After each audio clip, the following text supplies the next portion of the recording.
bonsoir à toutes, bonsoir à tous. Je suis très heureuse de vous accueillir ce soir. On a Isabelle qui est avec nous et qui vient donc du Québec. Yes! Pas du Canada, du Québec, vous avez bien compris. Hein? Du Québec au Canada. Tu n'es pas très loin de... Alors moi, je suis au nord de Montréal, dans une région qui s'appelle les Laurentides. Et elle est avec nous à La Réunion pour donner 2 programmes. Donc là, on vient de terminer le premier qui est Auravision. On a fait le niveau 2. Donc Auravision, c'est un programme qui vise à se reconnecter aux capacités psychiques, excusez-moi. Et à partir de samedi, on va être sur le 2e programme qui est un programme de médiumnité. Voilà. Donc on s'est dit que c'était le moment parfait pour vous faire une petite conférence. Ça nous fait toujours plaisir de vous retrouver. Ça fait toujours plaisir d'écouter Isabelle aussi. Donc Isabelle, merci d'être là. Et tu me demandes de te présenter, mais je pense que tu le feras mieux que moi quand même. Donc je vais te laisser ça. Merci beaucoup. Je vous souhaite une bonne soirée. Et puis à la fin, vous pourrez poser toutes vos questions. Donc profitez-en. Merci beaucoup, Léa. Alors, bonsoir à vous tous. Ça me fait plaisir d'avoir des tous et non pas que des toutes. On est content qu'on ait des hommes aussi. Le mix, hein, les deux énergies avec nous. Je me présente. Donc, comme Léa a dit, je m'appelle Isabelle David et puis je demeure dans les Laurentides, comme elle l'a dit, au Canada, au Québec. Ça fait déjà pas mal de temps que j'y allais de La Réunion. Donc, juste pour que vous sachiez, c'est pas ma première visite. Et j'aime toujours autant venir vous dire un petit coucou, un petit bonjour. Et depuis que je suis arrivée la première fois à La Réunion, c'était pour donner, il y a longtemps de ça, il y a une quinzaine d'années déjà, pour donner des formations en hypnose. Il n'y avait presque rien en hypnose à l'époque, à La Réunion, qui se faisait. Donc, j'ai formé plusieurs personnes en hypnose, j'ai formé des personnes en PNL, en programmation neurolinguistique. J'ai formé des personnes avec le mouvement des yeux. Donc, l'AMO, actualisation par les mouvements oculaires. J'ai formé des gens comme Léa, qui enseigne maintenant Auravision. Je suis en train de former, donc, vos téléphones. Donc, je suis en train de former aussi des personnes en médiumnité, en canalisation, sous peu à Lille. Ça m'a toujours fait un énorme plaisir de venir ici pour partager avec vous ce que moi je sais depuis que je suis toute petite. Parce que j'ai un gros privilège, en plus de vous rencontrer, qui est vraiment un grand privilège. Mais j'ai un grand privilège qui est que mon grand-papa, qui était breton, donc qui était parce qu'il est décédé aujourd'hui, mon grand-papa était cultivateur. Et il avait plusieurs dons en plus de cultiver. Vous savez, les anciens ont bien des dons, même ici, dans plein de pays. Et mon grand-papa, il guérissait les animaux. Et puis quand il y avait un petit souci, qu'un voisin, il se coupait, il venait le voir, et puis il arrêtait le sang, il coupait le feu. Vous savez, le genre de truc habituel qu'on a malheureusement perdu un peu avec le temps, avec les traditions. Mais j'ai baigné là-dedans et ma maman, elle canalisait, elle faisait de la médiumnité aussi pendant plusieurs années de sa vie. Donc, elle voyait les esprits. C'est que j'ai comme baigné là-dedans quand j'étais toute petite. Ce qui fait que j'ai peut-être une petite longueur d'avance sur certains d'entre vous, au moins pour une chose que je vais partager avec vous, que je trouve qui est vraiment importante, c'est que je ne suis pas allée à l'hôpital psychiatrique parce que je me connectais avec ces réalités-là. Parce que très souvent, c'est ça l'inquiétude, c'est comme, ouais, mais voilà d'où ça vient.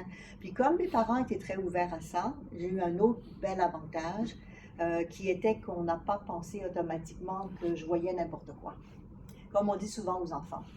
Donc, il y a plein de personnes, je ne sais pas si c'est votre cas, mais il y a beaucoup de personnes qui voient des choses, qui perçoivent des choses, mais qui n'ont pas toujours l'occasion, l'opportunité d'en parler ou d'échanger là-dessus, soit des membres de leur famille ou des fois même à d'autres personnes, parce que c'est différent, parce que ce n'est pas encore bien connu ou bien reconnu, parce que c'est facile d'être jugé par rapport à nos talents. Et souvent, c'est parce qu'on ne comprend même pas qu'est-ce qu'on est en train de vivre. Qu'est-ce qui se passe pour nous? On perçoit quelque chose, mais c'est quoi exactement? Donc moi, je me suis posé toutes ces questions-là depuis plus de 60 ans. Et oui, donc j'ai pas 60 ans aujourd'hui, je suis plus âgée que ça. Mais j'ai commencé jeune, j'ai commencé très jeune. Comme je vous disais, chez mes grands-parents en Bretagne, quand j'y allais, je me connectais.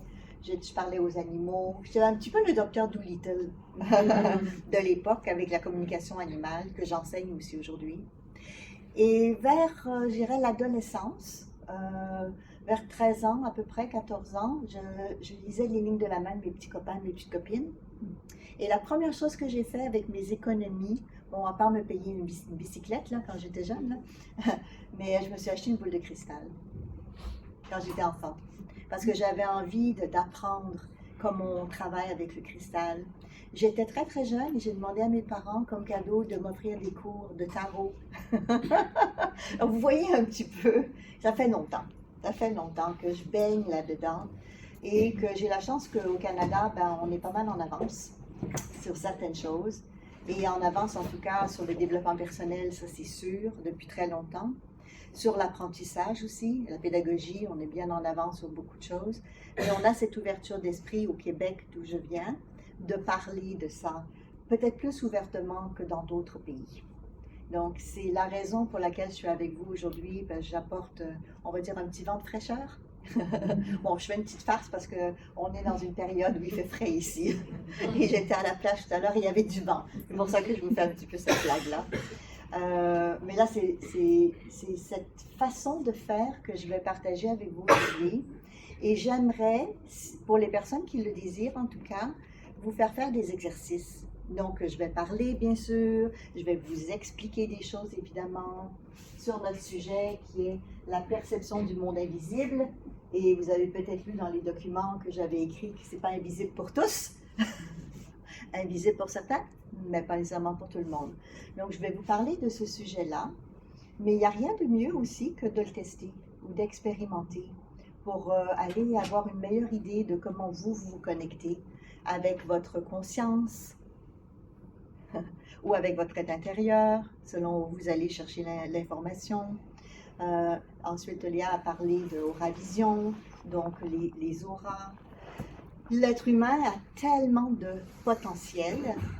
Aujourd'hui, on parle beaucoup de l'intelligence artificielle. Et vous avez peut-être, certains d'entre vous, le chat machin, que je nommerai pas, mais que tout le monde a accès assez facilement. Et c'est très facile aujourd'hui de se référer à l'intelligence artificielle. Mais je dois vous dire, et puis je vais vous le montrer d'ailleurs, que l'être humain a beaucoup plus de compétences et de capacités que l'intelligence artificielle n'aura jamais. Et que c'est important qu'on continue à développer nos facultés psychiques qui sont naturelles et innées chez l'être humain. Et c'est pas parce que vous les utilisez pas qu'elles ne sont pas innées. C'est juste peut-être que vous savez pas comment faire, ou vous avez eu des problèmes quand vous les avez utilisés, vous avez peut-être eu peur à un moment donné en cours de route en les utilisant. Mais c'est quelque chose qui est là depuis que vous êtes au monde et vos ancêtres les utilisaient et les ancêtres de vos ancêtres les utilisaient. Donc c'est tellement ancien, mais pour toutes sortes de raisons, la modernité a fait en sorte qu'on a remis notre pouvoir dans les mains de d'autres personnes.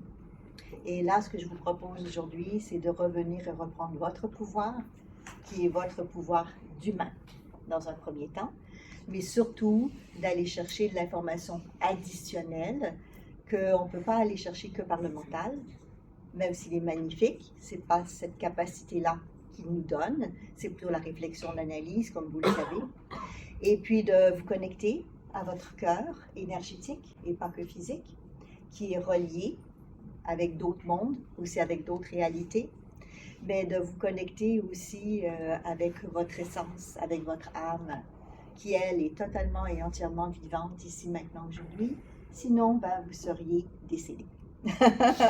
Donc je suis très contente de savoir que votre âme est présente, et puis qu'elle est vivante, et qu'elle a choisi de revenir sur Terre, peut-être pour des raisons que vous savez, mais j'imagine que pour la majorité d'entre vous, vous ne savez peut-être pas encore quelle est votre mission de vie, ou pour quelle raison vous avez décidé de revenir pleinement dans cette vie-ci, mais sachez que ça fait partie, ça aussi, de ces fameux pouvoirs, capacités que nous avons en tant qu'être humain, Donc j'ai commencé, quand j'étais enfant, à me connecter avec des mondes d'ailleurs.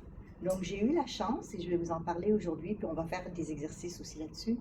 J'ai eu la chance de faire quand j'étais jeune ce qu'on appellerait aujourd'hui des voyages astro, des voyages hors du corps.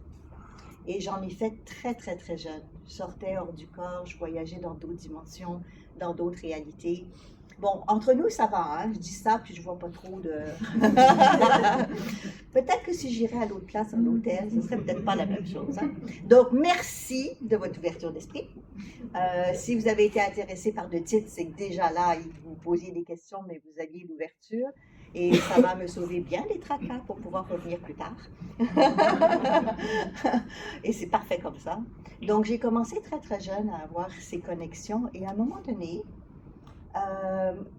vers à peu près l'âge de 18-20 ans, j'ai commencé à me dire, ah, c'est intéressant parce que moi, je vois les auras depuis que je suis enfant, je vois les entités, je parle avec des défunts depuis que je suis toute petite. Et je suis quand même gardé ma bonne santé mentale et les deux pieds sur la terre, donc ça va, je vous rassure, ça va bien. Mais je me dis, c'est pas tout le monde qui a développé ces capacités-là, et plusieurs, ça serait aidant pour eux. Ça pourrait être bénéfique, comme par exemple, il y en a combien d'entre vous aujourd'hui qui, s'ils étaient capables de le faire, seraient très heureux de savoir qu'est-ce qu'ils ont vécu dans les dernières incarnations? Ok, c'est ce que je pensais, la majorité de la salle. Il y en a combien d'entre vous, à moins que vous êtes déjà capable de le faire, qui aimeraient pouvoir dire quelles sont les couleurs de l'aura, de l'énergie de quelqu'un dans le but de faire une lecture pour mieux interpréter et mieux comprendre ce que la personne vit? C'est ce que je pensais aussi. Il y en a combien d'entre vous qui aimeraient, de manière sécuritaire, partir de son corps et puis visiter d'autres dimensions? Ah, t'as monté, ça a été vite, hein? Ça a été tout de suite, hein? Tout de suite, hein? C'est ça, hein?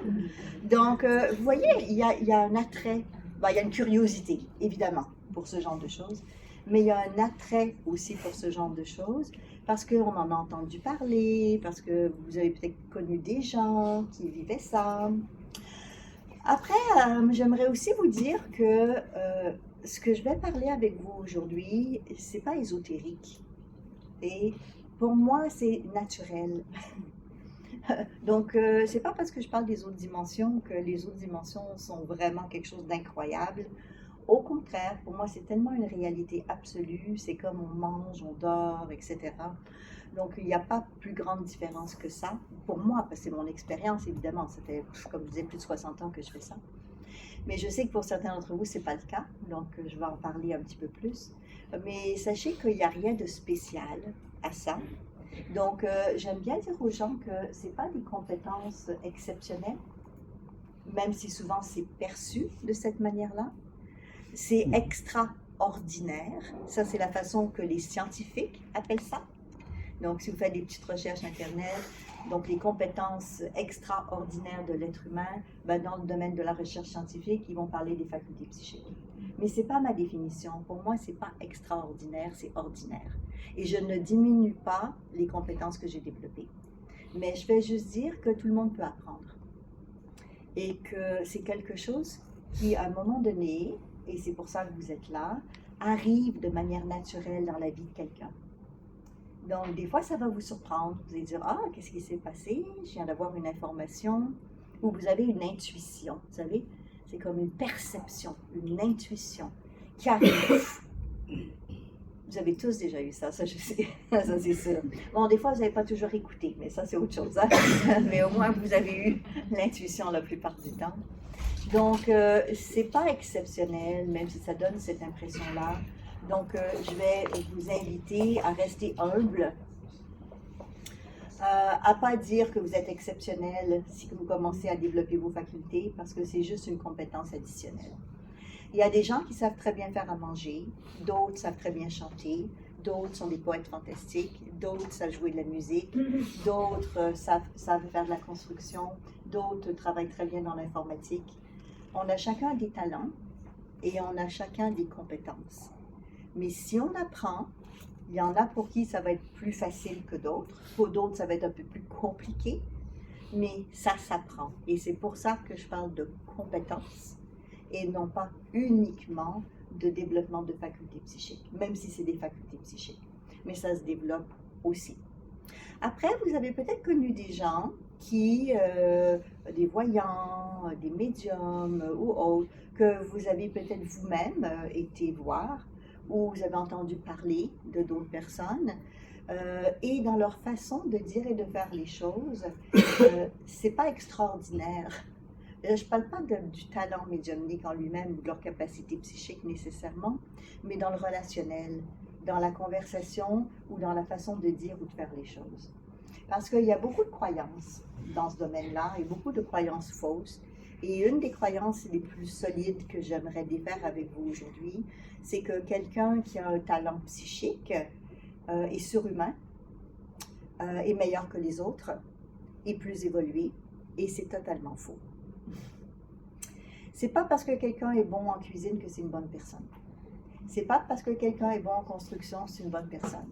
C'est pas parce que quelqu'un est médecin que c'est une bonne personne. Ça se développe, ça va? Ça se travaille. Et c'est exactement la même chose avec les facultés psychiques. Donc, je vous invite à ne pas donner votre pouvoir à d'autres, mais de donner votre pouvoir à vous-même. Et si ça ne résonne pas, même dans ce que je dis, si ce n'est pas juste pour vous, si ça ne résonne pas, on a chacun notre vision du monde, vous avez chacun votre réalité, et c'est important que ce soit cohérent et en lien avec vous-même. Donc, ce que je vous dis, c'est pour développer vos facultés psychiques, il faut être de plus en plus cohérent avec vous-même, mais ce n'est pas un prérequis. Même les imbéciles peuvent développer leurs facultés psychiques. Figurez-vous. Figurez-vous. Ah non! Non! Non, c'est pas pour ça que je suis ici aujourd'hui. Je sais. Vous avez travaillé sur vous. Vous ne seriez pas ici aujourd'hui. Mais c'est parce qu'à l'extérieur de cette salle, il y a beaucoup de gens qui font bien trop confiance à des gens qui disent qu'ils ont des facultés, alors qu'en fait, c'est à l'intérieur de vous la plupart du temps que vous allez trouver les forces, les solutions, les ressources et l'enseignement qui est bon pour vous. Mais encore faut-il savoir comment faire. C'est ça la question. Donc, quand j'avais à peu près, je reviens à ça, 17-18 ans, j'ai eu des messages à un moment donné de guides. Donc, je ne sais pas, les connaissances que vous avez, donc vous me le dites, hein, parce que vous avez le droit de lever la main et de poser des questions. Et je vous entends en arrière. J'ai fait le test tout à l'heure, donc c'est bon, je vous entends.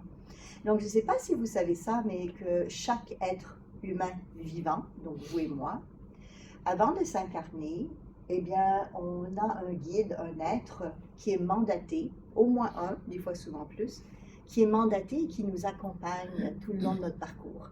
Et là, je ne parle pas de nos amoureux, amoureuses, parce qu'eux, des fois, ils sont mandatés juste pour quelques années.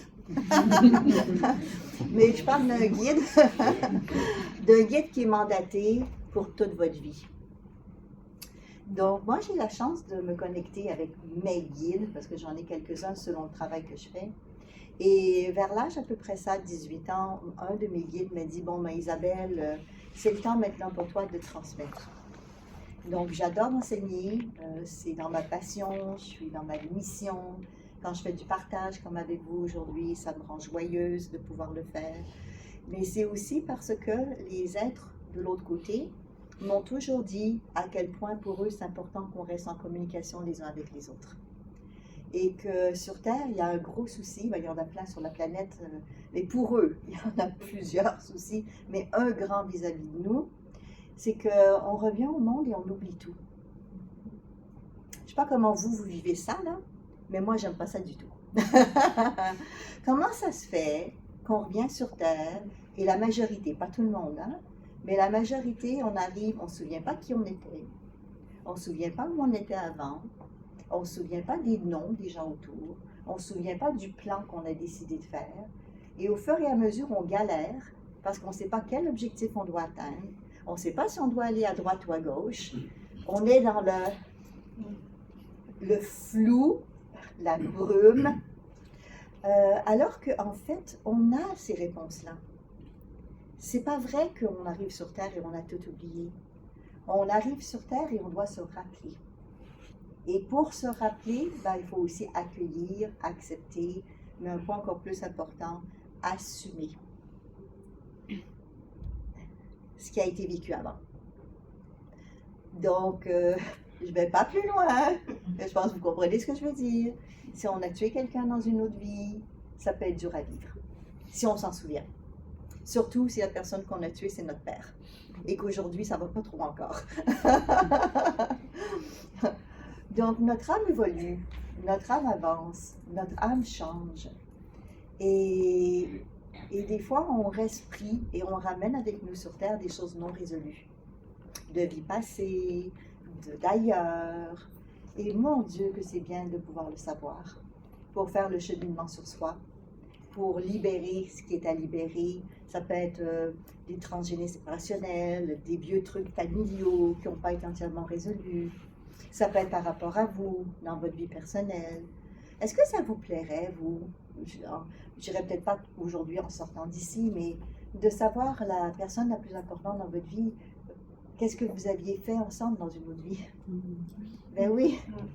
Et vos enfants, c'est quoi leur force et leur faiblesse pour mieux les aider dans leur éducation, dans leur plan de vie sur Terre? Il y a tellement de choses magnifiques qu'on peut apprendre, qu'on peut savoir, pour donner un petit coup de pouce additionnel et pour s'aider soi-même. Mais pour ça, il faut commencer par le commencement, et c'est pour ça que vous êtes là, d'après moi. C'est de dire oui, je suis prêt à accueillir au rythme que je suis capable de le prendre, évidemment, mais ce retour aux sources, ce retour à qui on est, ce retour à votre essence. Donc, si ce n'est pas déjà fait, je vous invite à juste vérifier à l'intérieur de vous si vous êtes prêt à ça, pour vous réouvrir à vous-même dans un premier temps. Et après, ben, l'information peut venir, selon ce que vous apprenez, selon ce que vous allez faire.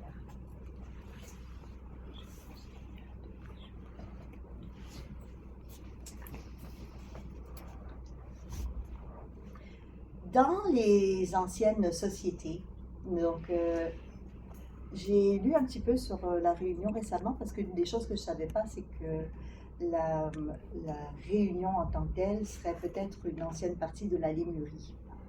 Donc vous avez peut-être entendu parler de ça, parce que aujourd'hui, même à Saint-Denis, j'ai vu qu'il y avait des explications archéologiques là-dessus, il y a eu des expositions, il y a des livres qui ont été écrits là-dessus, donc je vais juste vous le dire si vous ne le saviez pas.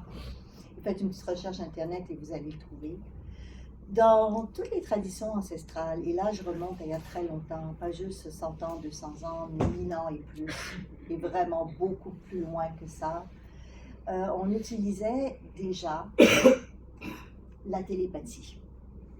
On utilisait déjà la connexion à l'intuition. Donc, est-ce qu'il y en a d'entre vous qui sont jumeaux, jumelles par hasard? Ah, super, super. Donc, les études ont démontré qu'avec les gens plus proches de nous, ils ont fait avec les jumeaux jumelles, mais aussi avec les parents et enfants, que l'intuition est plus forte avec des gens très proches de nous et que des fois, on a notre jumeau, notre jumelle qui est dans un autre pays, il arrive un accident ou quelque chose, on peut le percevoir. Donc, je ne sais pas si jamais tu as vécu quelque chose de semblable, mais il y a plein d'expériences qui sont relatées comme ça. Donc, l'intuition, elle existe, c'est juste qu'on la développe habituellement plutôt pour le côté pratique, sécuritaire, avec des gens qu'on aime habituellement. Mais sachez que les ancêtres, eux, utilisaient la télépathie pour dire à la tribu suivante qu'il y avait quelque chose qui arrivait. Et je ne sais pas si vous le savez, mais ça c'est très scientifique, les arbres parlent entre eux. Ah, tiens, hein? Donc pourquoi les arbres auraient le droit de faire de la télépathie et pas nous? N'est-ce pas? N'est-ce pas? Donc, c'est pas que ça n'existe pas, encore une fois, c'est juste qu'on a oublié le comment faire. Mais pour moi, c'est aussi simple, et je sais que ça va paraître drôle à plusieurs d'entre vous, et quand je dis simple, je ne veux pas dire simpliste, je veux juste dire que c'est pas aussi compliqué que ça en a l'air. Mais pour moi, c'est simple, finalement, de dire qu'on peut se reconnecter à notre instinct, à notre intuition, et apprendre à être beaucoup plus à l'écoute de ce qui compte et ce qui est important pour nous à l'intérieur, pour prendre des meilleures décisions. Moi, j'aime bien dire, et vous me direz ce que vous en pensez, mais j'aime bien dire développer plus de sagesse. Et c'est pas juste à cause de mon âge que je vous dis ça. Parce que quand on est en cohérence et qu'on est à l'écoute de notre instinct, de notre intuition, de notre connexion, à ce moment-là, ben, les réponses sont plus justes. Vous savez qu'on se pose des questions, est-ce que je dois faire ça ou ça? Et des fois, on ne sait pas trop. Mais si on peut avoir la réponse de notre être intérieur, ça peut nous sauver bien du temps. et bien des tracas. Donc, dans cette période de grand virage pour l'humanité, nous pouvons tous apprendre à connaître des méthodes d'accès à de l'information provenant de la conscience élargie. Ça fait plus de 40 ans, vraiment plus, parce que j'ai commencé quand j'étais très très jeune. Moi, à 17-18 ans, j'enseignais déjà. En fait, la première chose que j'ai enseignée, c'était le yoga. J'ai parti une école de yoga, j'avais 16 ans, imaginez. Au Canada, il y a bien des choses qu'on a le droit de faire, qu'on n'a peut-être pas le droit de faire autrement. Et à 18 ans, j'avais les papiers légaux officiels, la pancarte devant mon centre. J'ai commencé très jeune parce que c'était des réminiscences de vie passée. Je suis revenue avec les connaissances, je suis revenue avec le savoir-faire. Donc quand j'ai fait les cours, parce qu'à 14 ans, j'ai fait mes cours d'enseignement de yoga. Mon prof à l'époque savait que voilà, c'était ma voie. C'était facile, c'était mon chemin, c'était ma voie. Donc, on a cette possibilité de connaître des choses intéressantes. Depuis plus d'une décennie, de nombreux scientifiques se sont posés des questions sur la conscience. Vous avez peut-être lu là-dessus, hein, où est la conscience? C'est la question principale. Et ils ont testé bien des choses, pas toujours sympathiques, comme ouvrir le cerveau d'un animal, vérifier en posant des électrodes. Où est la conscience? Ben, ils ont découvert finalement que la conscience, elle n'est pas dans notre tête. Et aujourd'hui, ils disent que c'est non local, qui veut dire c'est pas à l'intérieur, c'est quelque part. Donc, pour nous, entre nous, disons qu'on va appeler ça le chant. Pas chanter, ah, mais le chant. Pas le chant de ce kraken, mais un chant énergétique, on va dire. Donc, le chant. Donc, ça s'étend au-delà de l'espace-temps. Ce n'est pas localisé dans notre cerveau. C'est à ces informations que se sont connectées plusieurs personnes ayant vécu des expériences de mort imminente, de projection astrale, de réminiscence de vie passée, de transe chamanique et ayant expérimenté des synchronicités, ce qui est le cas de plusieurs d'entre vous. Il y en a combien d'entre vous qui ont déjà vécu ce genre d'expérience? Au moins la moitié de la salle. Hein? Ouais. Après, il paraît que ça n'existe pas. Oui, je sais. Ça fait drôle dit comme ça. Hein? Ça a tellement changé avec les années, parce que quand j'ai commencé il y a très longtemps, là je parle de la planète, je ne parle pas juste chez nous au Canada, mais l'ouverture à ces mondes différents était plutôt chez les anciennes traditions, mais avec la nouveauté, oh, il y en avait un petit peu moins. Mais aujourd'hui, quand on fait des études et des statistiques, comme par exemple, est-ce qu'il y a une vie après la mort? Je ne sais pas, vous êtes sûrement posé déjà la question. Vous avez sûrement aussi déjà la réponse pour vous. Mais disons qu'un Français sur deux, et c'est des statistiques d'il y a 4 ans, croit qu'il y a une vie après la mort. Ouais, donc ça a beaucoup augmenté, en fait, depuis les dernières années. Il y a des croyances additionnelles. Et pourquoi est-ce que ça s'ouvre de cette manière-là? Ben parce qu'il y a beaucoup de recherches. Moi, vous savez, je vous avais dit au début qu'il y a plus de 15 ans, je venais déjà à l'île de la Réunion, je donnais des formations d'hypnose. Mais j'étais dans les pionnières, parce que j'ai commencé il y a plus de 30 ans à faire de l'hypnose. Mais aujourd'hui, il y a tellement de recherches scientifiques sur l'hypnose. C'est enseigné à des médecins, on l'utilise dans les salles d'opération, on l'utilise pour des soins, pour de la santé. Quelqu'un aujourd'hui qui dit que l'hypnose ne fonctionne pas, c'est parce qu'ils n'ont pas trop lu les recherches. Donc, on est un petit peu au même niveau, c'est-à-dire qu'il y a de plus en plus de choses qui commencent à être connues, mais les chercheurs n'ont pas nécessairement toutes les réponses. Mais c'est le but d'un chercheur, hein, c'est de chercher. C'est pas toujours de trouver, mais au moins c'est de chercher. Donc, nous, ce qu'on parle en fait, c'est les capacités qu'a l'être humain de faire ce qu'on appelle de la voyance ou de la clairvoyance, la télékinésie. Vous savez, la télékinésie, c'est faire bouger des objets, par exemple. Donc, les crayons qui tournent. Vous avez peut-être déjà vu ça dans des spectacles, mais sachez que ce n'est pas juste des spectacles. Là aussi, il y a des recherches scientifiques là-dessus. La médiumnité, capacité à se connecter avec des entités, avec des défunts, voyage hors du corps, comme je vous ai parlé, ce que je faisais aussi quand j'étais jeune, enfin, ce que je fais toujours, mais que je faisais principalement à cette époque-là. la télépathie, communiquer sans avoir besoin de la parole à quelqu'un d'autre, le contact avec les défunts. Donc, on dit les pouvoirs humains dans toutes les recherches concernant les états modifiés de conscience et de manière plus vaste, vous verrez qu'on parle des potentiels humains. C'est le terme qui est utilisé aujourd'hui pour décrire ces choses-là. Moi, dans mon temps, parce que je suis là depuis longtemps, on appelait cette discipline la parapsychologie. Certains d'entre vous, vous avez déjà entendu le mot para pour au-delà, au-delà de psychologie, mais c'était dans la lignée de la psychologie. Et il y avait beaucoup de psychologues qui étudiaient la parapsychologie et dans plein d'universités. Donc, je ne sais pas si vous êtes au courant, mais aujourd'hui sur la planète Terre, il y a plein d'universités qui enseignent la parapsychologie à l'université. Et non pas juste dans les petites écoles privées ou vraiment à l'université. Donc, c'est quoi le champ? Donc, moi, je vous ai proposé de dire qu'on se connectait au champ et que l'information non locale est dans un champ. Donc, je vous ai pris la définition de Gustav Carl Jung, parce qu'il est assez connu. C'était un psychiatre suisse. Et il parlait de l'inconscient collectif. Et voici ce qu'il a dit. Ma thèse, c'est qu'en plus de notre conscience immédiate, il existe un second système psychique de nature collective, universelle, impersonnelle, qui est identique chez tous les individus. Cet inconscient collectif ne se développe pas individuellement, mais est hérité. Il se compose de formes préexistantes, d'archétypes, lesquels donnent un sens au contenu psychique. Et il est très connu.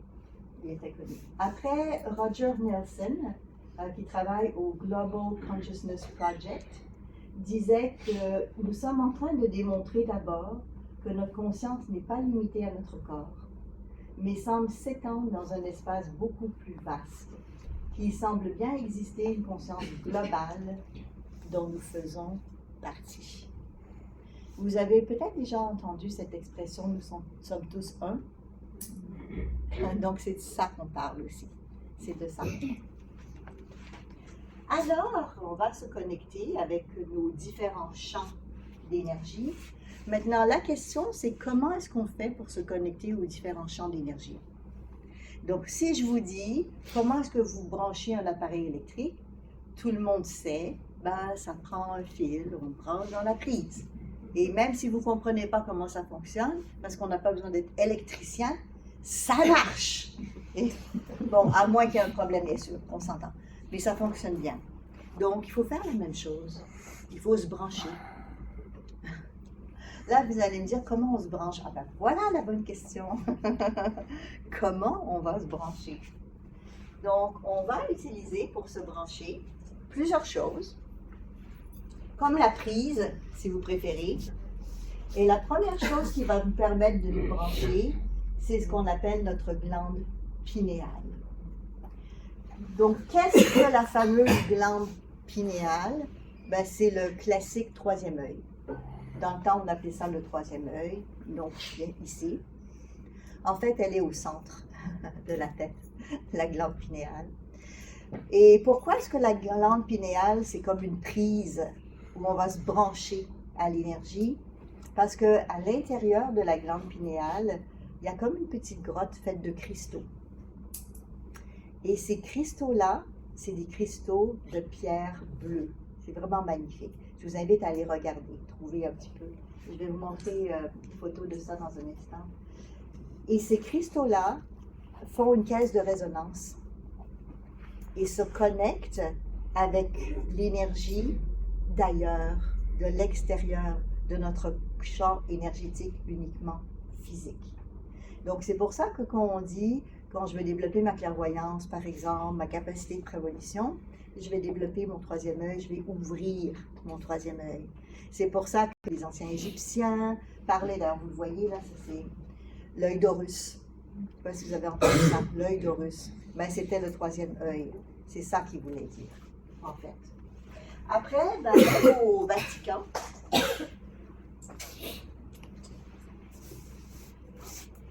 dans la cour de Pigna, Donc, pignard, pomme de pin, lapin. C'est cette statue fantastique qui est là au Vatican, qui est en bronze. Elle fait 4 mètres de haut.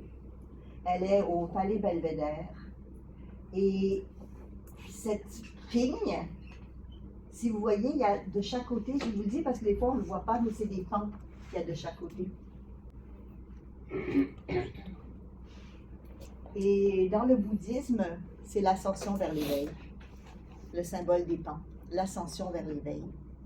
Donc, quand on voit des pans, ça veut dire que c'est des exercices et des méthodes d'ascension.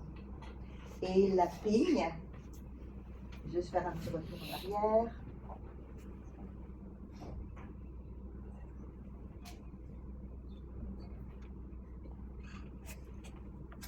La glande pinéale s'appelle pinéale du mot pin, parce qu'elle a la forme de la piña. Ça va? Vous faites les liens. Vous faites les liens. Donc, ça fait longtemps que c'est connu par le Vatican, juste pour que vous sachiez. Ce n'est pas quelque chose qui vient d'arriver, qui vient de découvrir qu'on a des facultés psychiques. Ça fait très longtemps. Et elle est encore là, sur cette place. Après, il y a eu beaucoup d'études et de recherches aussi faites sur l'ADN.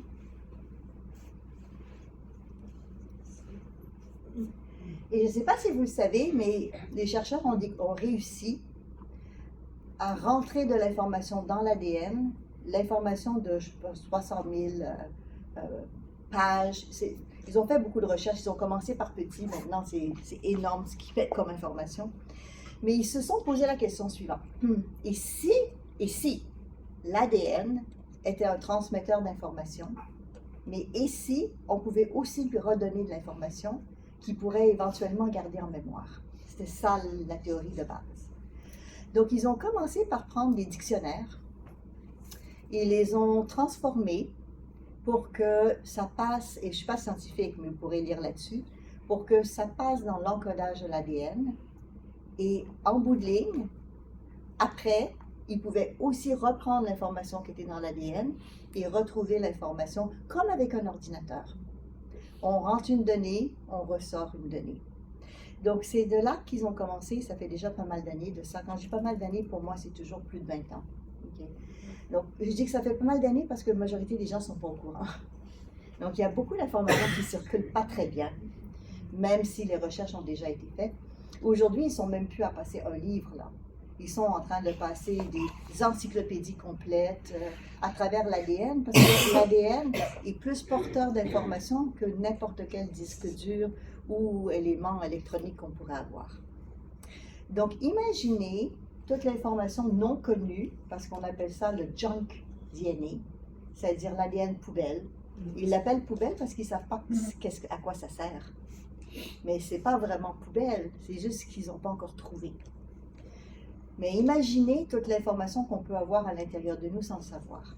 Donc, on se connecte à travers la pinéale aux autres réalités et aux champs, mais on est aussi connecté à travers notre ADN avec beaucoup de mémoire et d'encodage qu'on ne sait pas encore trop c'est quoi, mais avec des mémoires de ce qu'on a vécu avec d'autres mondes et avec d'autres réalités. Fascinant. Et c'est en nous, hein? Donc, c'est pour ça que je vous disais que l'être humain, avec l'intelligence artificielle, il n'y a pas photo. Hein? On a vraiment plein de choses et plein de compétences et plein de capacités. Alors, comment est-ce qu'on va se connecter à notre glande pinéale et comment on va ouvrir notre conscience? Donc, je vais vous proposer un premier exercice qui va être d'aller dans un état de conscience dite modifié. Pas altéré. Altéré, c'est qu'on prend des drogues, qu'on boit un petit peu trop, mais de conscience modifiée, ou si vous préférez, d'expansion de conscience.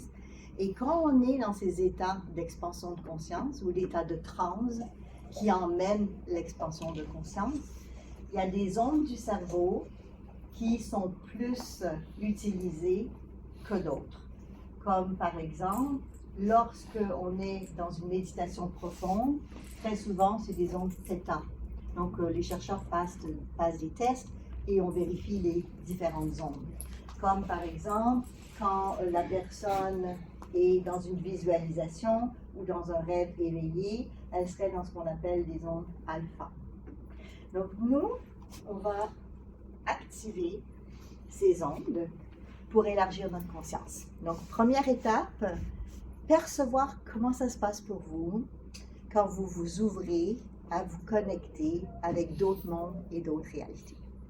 Donc, pour être capable de faire ça, la première chose que je vais installer avec vous, c'est ce qu'on appelle des fusibles de sécurité.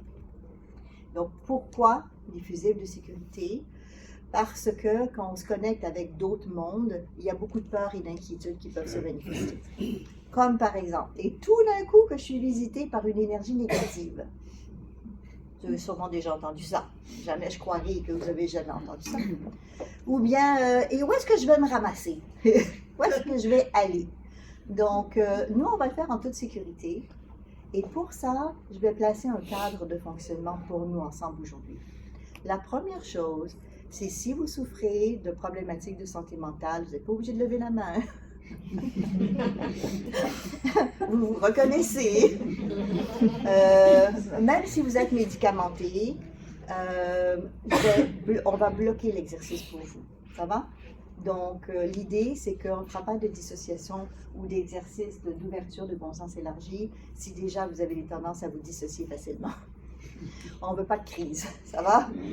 Donc, je compte sur vous et sur votre état d'esprit et de conscience pour être responsable de vous-même.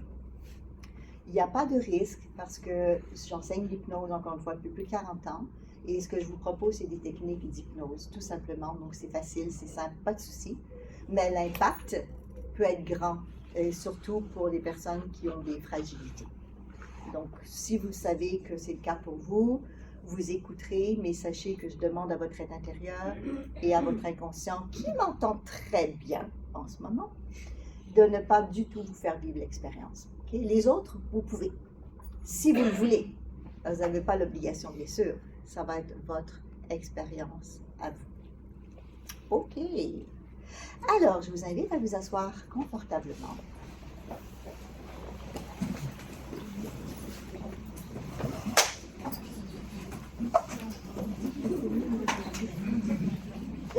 Je me suis assise, mais vous n'avez pas besoin de me voir pour l'exercice, pourvu que vous m'entendez bien. Et vous me dites en arrière si vous m'entendez toujours bien.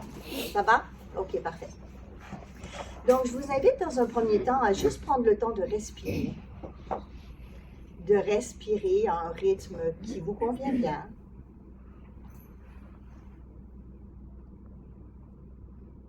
Et puis, de prendre le temps d'aller à l'intérieur de vous. Donc, certains d'entre vous, vous allez fermer les yeux, comme la majorité d'entre vous, vous êtes en train de le faire, mais ce n'est pas une obligation.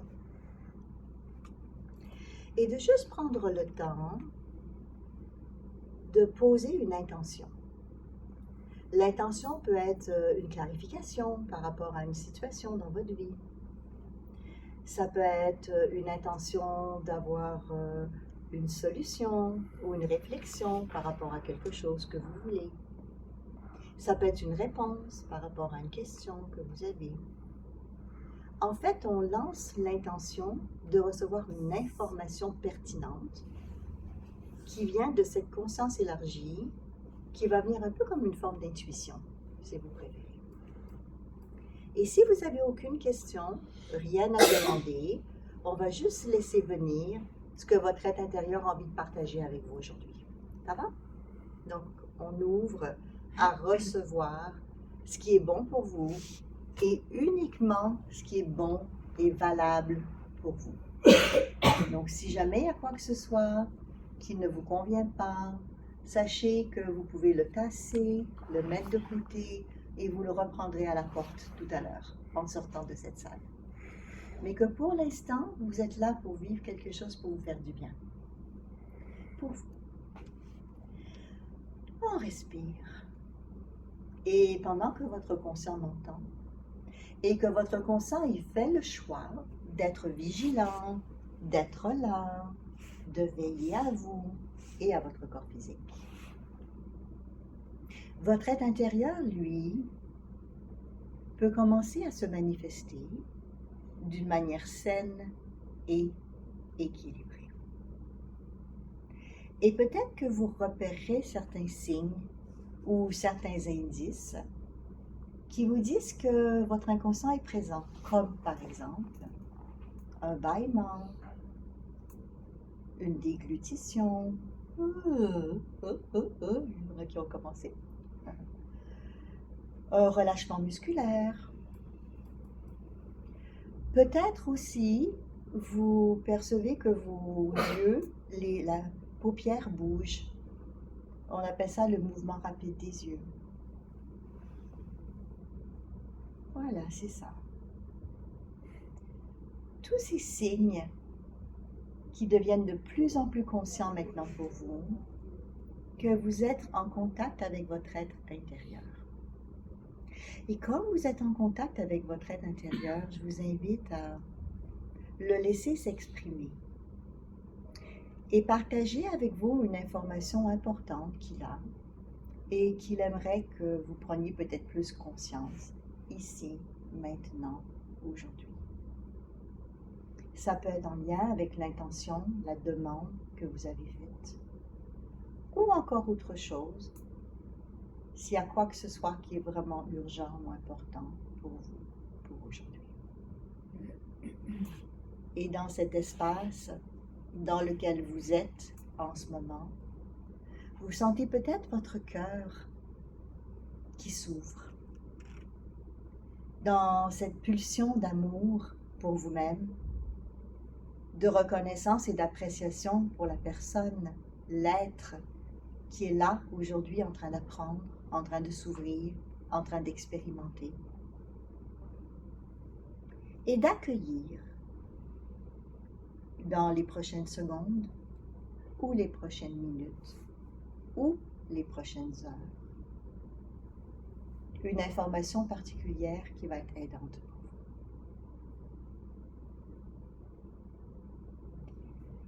Je prends le temps de me taire pendant quelques secondes pour vous laisser en contact avec votre intérieur.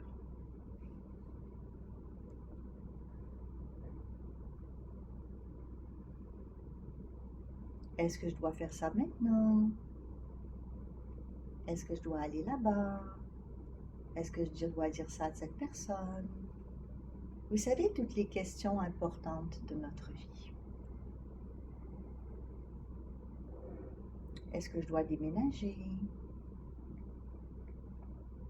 Est-ce que c'est le bon moment pour rencontrer? Qu'est-ce que je dois étudier? Qu'est-ce qui est à faire dans cette situation-là? Comment ça se fait que ça m'arrive? Qu'est-ce que j'ai à comprendre de tout ça? Oui.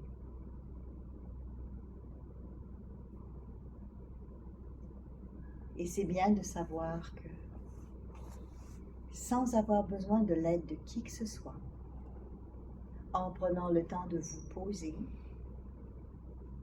d'accueillir votre inconscient en vous, il pourra, s'il le désire, se manifester et vous donner l'information quand ça sera le bon moment pour vous.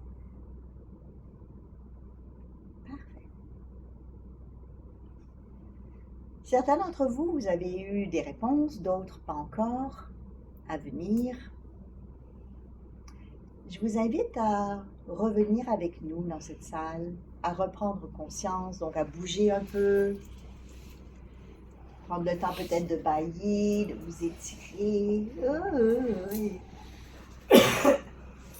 On revient à nous. Il y en a combien d'entre vous qui ont eu une perception de ressenti, dans le ressenti, juste pour vérifier? Ok, parfait. Ce qu'on appelle le kinesthésique, ressenti. Il y en a combien d'entre vous qui ont eu une sensation d'entendre, l'impression d'entendre des choses? Il y en a eu quelques-uns. Ok, c'est ce qu'on appelle le mode auditif. Il y en a combien d'entre vous qui ont eu peut-être des images? Oh, la majorité. D'accord, la majorité, ça a été dans le mode visuel. D'accord. Est-ce qu'il y en a d'entre vous qui ont ressenti, parce que là je vais dans le ressenti, mais c'est un autre ressenti, de la chair de poule, des frissons, juste pour vérifier. D'accord. Donc, sachez que ce sont des indicateurs. Je parlais d'indices tout à l'heure, hein, des indicateurs de connexion, qu'il y a une connexion qui se fait. Ce n'est pas le cas pour tous, mais pour plusieurs personnes, ça va être un moyen de le savoir. Ah, mon intuition est là. Ah, il est en train de se passer quelque chose. Oh, il faut que je porte attention. Parce que vous allez percevoir quelque chose de particulier à ce moment-là. Il faut juste prendre le temps de vous centrer et d'écouter ou de voir ce qui est là. Il y en a combien d'entre vous qui ont eu un début de réponse ou une information en faisant l'exercice? OK, déjà la moitié du groupe, c'est excellent. C'est excellent. Sachez que tout arrive à point et que c'est la même chose que quand on met un gâteau dans le four, ben, il faut attendre qu'il cuise. Ça va? Donc, la réponse peut venir, et puis en plus, j'ai passé le message à votre inconscient, la réponse peut venir dans les prochaines heures ou les prochains jours. Donc, gardez l'esprit ouvert. Il y aura quelque chose qui va se manifester à un moment donné pour que vous ayez la réponse. Oups, ça a arrêté de projeter à l'écran.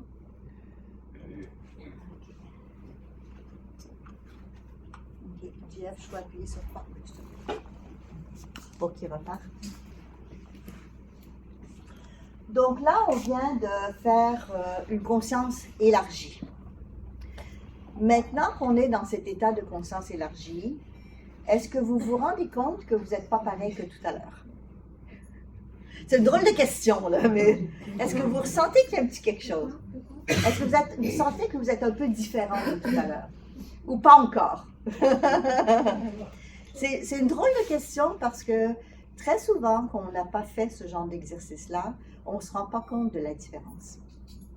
Et puis, à moins que je vous filme et que moi, que je vois les indicateurs, je pourrais vous dire, ben, il y a ça, qui, moi, me donne l'information que tu es en transe. La majorité des gens ne s'en rendent pas compte. Ils ne savent pas nécessairement qu'ils sont dans un état particulier. Donc, c'est pour ça que je vous pose cette question qui a l'air très bizarre. Mais l'important, c'est que vous reconnaissiez les signes pour vous dire, ah oui, là, il y a quelque chose. Ah oui, là, il se passe quelque chose. Donc, un des signes, bon, je sais que c'est le soir de la conférence, mais un des signes, c'est un peu comme un endormissement. Bon, c'est sûr que vous allez dire, bon, à cette heure-ci, peut-être un peu normal, mais si vous le faites de jour, ça donnera la même chose. Après, certaines personnes vont avoir des mouvements corporels. Donc, ça peut être vers l'avant, vers l'arrière, en faisant des cercles. Ça, c'est tout simplement votre corps qui est en train de s'harmoniser et de se connecter aussi avec votre inconscient. Donc, sachez que certaines personnes vont avoir ce qu'on appelle un larmoiement. Ce n'est pas parce qu'ils sont tristes, c'est des indicateurs de transe. Il y en a que c'est le rire, en passant. Donc, des fois, il y en a qui partent à rire parce que c'est le rire. Donc, on a des indicateurs, des indices aussi. Parfait.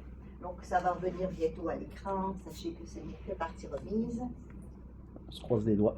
Oui, on va espérer. Ça va être plus facile pour que je vous l'explique. Est-ce que vous avez déjà entendu parler de l'effet Kirlian? Oh, presque personne. Kirlian. Non? OK, parfait. Parfait, donc je vais vous en parler.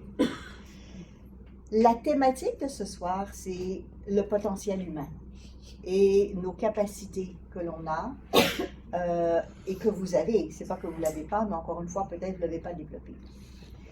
Mais des fois, ça peut être utile.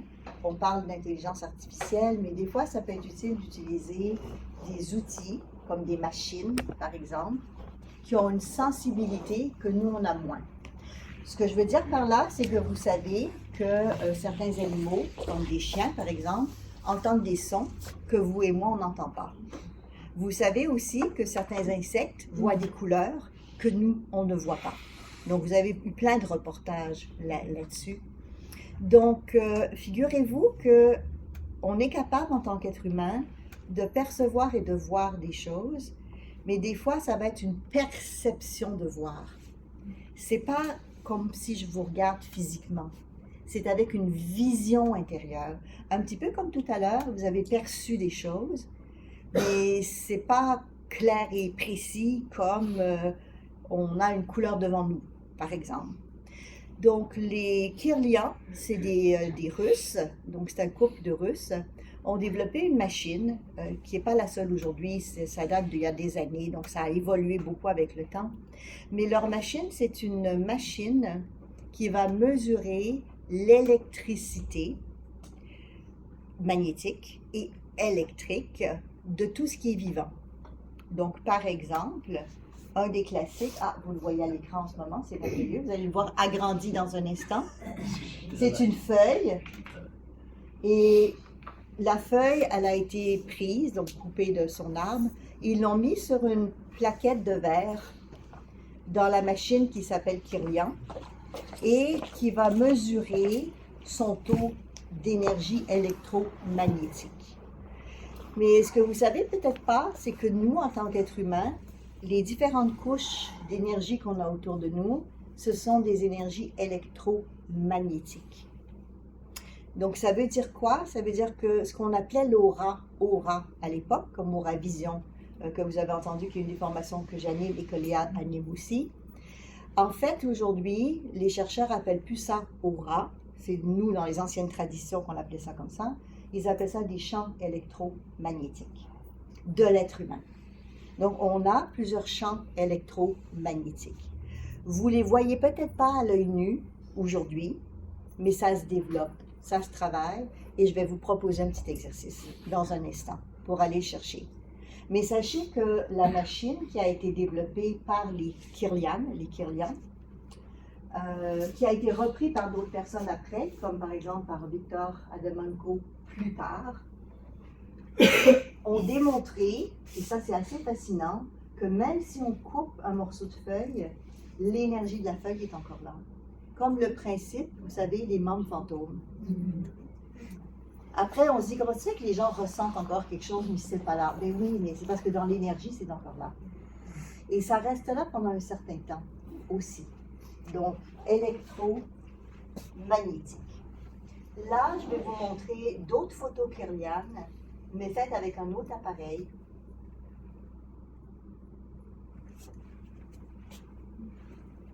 Bon, là, c'est peut-être un petit peu sombre hein, pour le voir.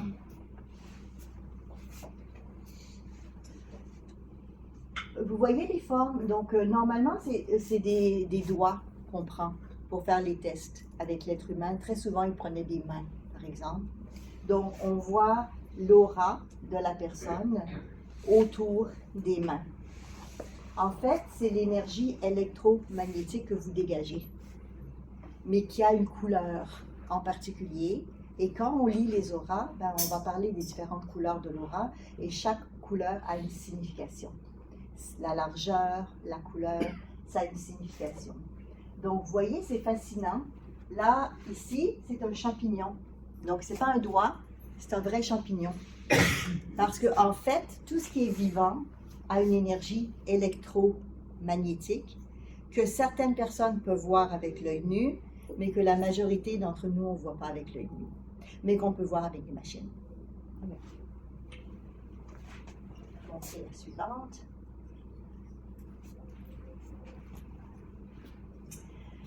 Ce qui est intéressant lorsqu'on travaille avec les champs énergétiques, c'est qu'on voit souvent dans le champ énergétique des maladies ou des problèmes avant qu'elles soient manifestées dans le corps physique. Donc, chez les Russes, je parle des Russes tout simplement parce qu'ils ont fait énormément de recherches scientifiques sur le sujet. Donc, sachez que je n'ai pas un parti pris pour l'un ou pour l'autre. Ce n'est pas mon propos d'aujourd'hui, mais c'est parler de la recherche. Quand, en haut, par exemple, c'est une inflammation des reins, et on est sur les doigts. Et vous voyez que les doigts ne sont pas du tout comme ils étaient tout à l'heure, et qu'on voit très bien, quand quelqu'un a une inflammation, les différentes couleurs qui se manifestent au niveau de l'aura. Donc, il y a le docteur Korotkov, qui lui a inventé une autre machine, c'est un médecin, c'est un chercheur, c'est un médecin, pour faire de la prévention médicale avec le corps énergétique, avec l'aura. Mais ils utilisent des machines parce qu'ils n'ont pas, eux, développé la capacité de le voir à l'œil nu ou de le travailler à l'œil nu, ce que vous et moi, on est capable de faire. Donc, ce que je veux dire par là, c'est que c'est le fun d'avoir des machines, c'est merveilleux, mais vous n'en avez pas besoin. Mais c'est beau à regarder et ça vous prouve que ça existe. Parce qu'on a besoin d'apprendre pour la crédibilité, que ça existe, que c'est visible, que c'est scientifiquement prouvé. Même si c'est des choses qui existent depuis, il y a très longtemps déjà. Donc ça, ce sont des doigts. Vous voyez ici, il n'y a plus d'énergie, il n'y a plus de vitalité. On ne voit plus comme tout à l'heure de l'énergie entre. Et c'est quelqu'un qui souffre d'arthrite rhumatoïde. Donc, ce sont des pathologies, le psoriasis, du stress, le stress au travail. On voit bien qu'un côté du doigt est rouge, l'autre côté, il y a un peu de lumière, mais pas beaucoup. Des problèmes intestinaux. Le sujet, ici, qui est très stressé, et 2 jours après, quand il est moins stressé. Vous voyez tout de suite la différence. La bonne nouvelle, c'est que l'aura, comme c'est un champ électromagnétique, réagit à ce qu'on vit dans l'immédiat, dans l'instant. Donc, si ça change, si notre émotion change, ça change aussi. Fait que tant mieux pour nous.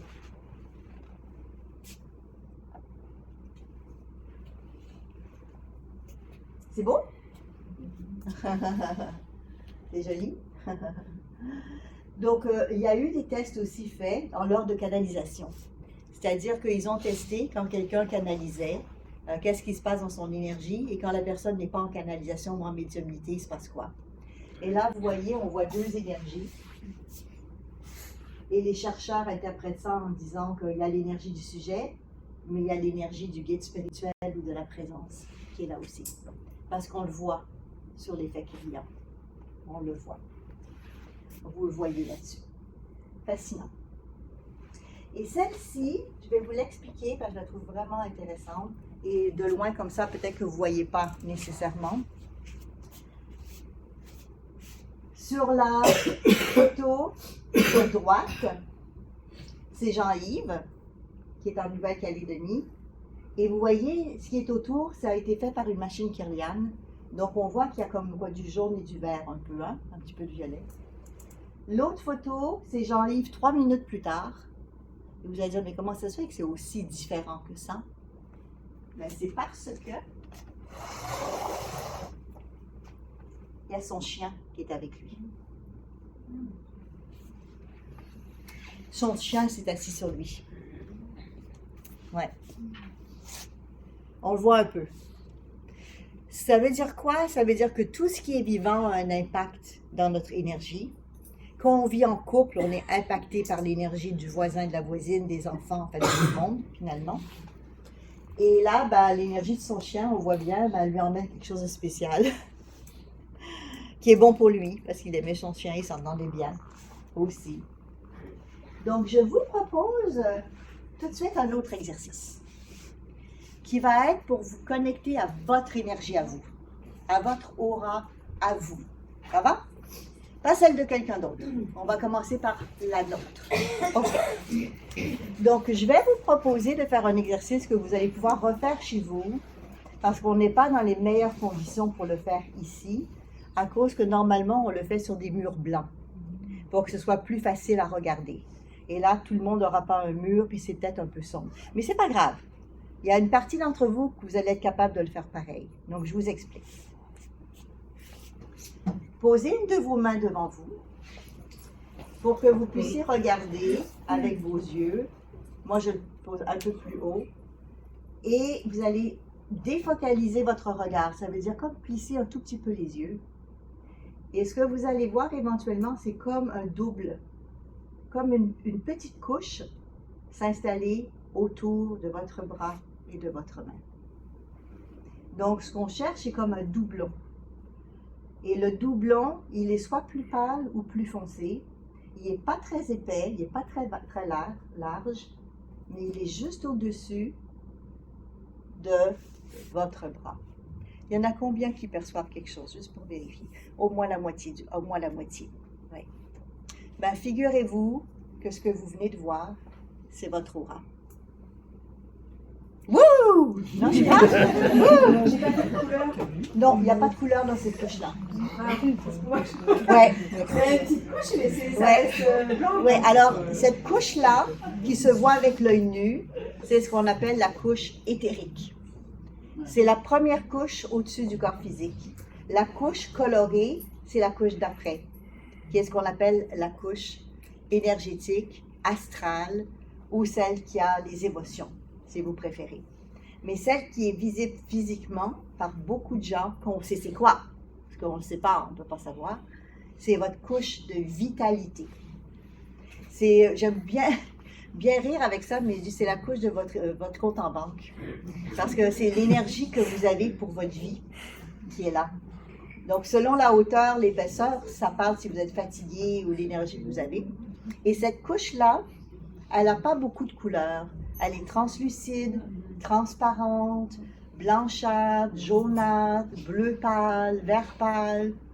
Donc, si c'est ce que vous avez perçu, sachez que c'est ce que vous avez vu.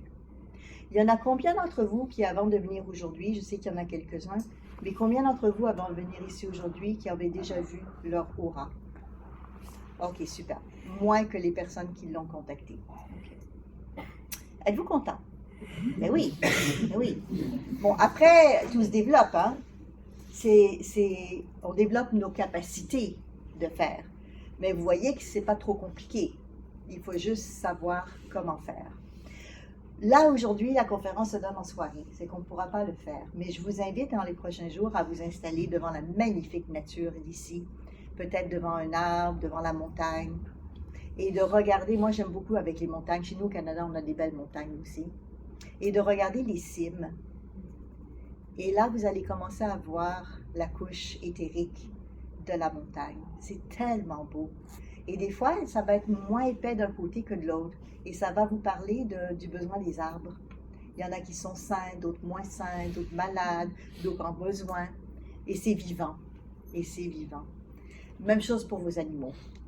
C'est exactement la même chose. Donc, maintenant que vous avez eu l'expansion de conscience, parce qu'on avait fait un exercice avant pour faciliter les choses, vous savez qu'il est possible de vous connecter avec ce que font des machines. Mais nous, ce qu'on fait,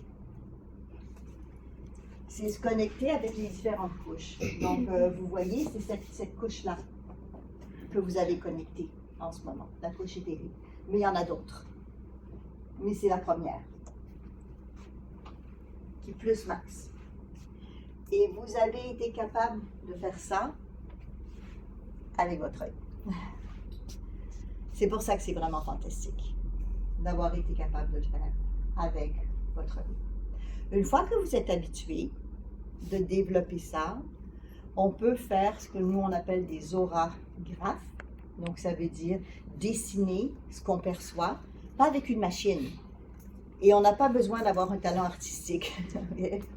Mais on peut dessiner, et c'est ce qu'on fait dans Auravision par exemple, le champ énergétique. Comme là, vous voyez, la personne est comme attachée, pas juste un petit boulet, là, un gros boulet autour.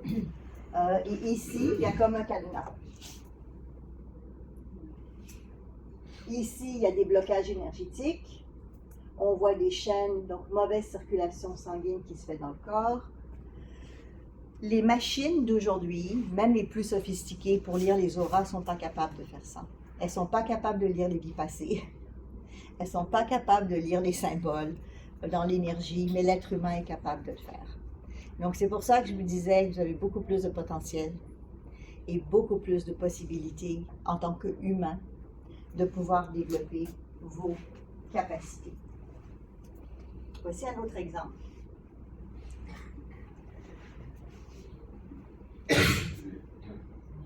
C'est beau, hein? C'est joli.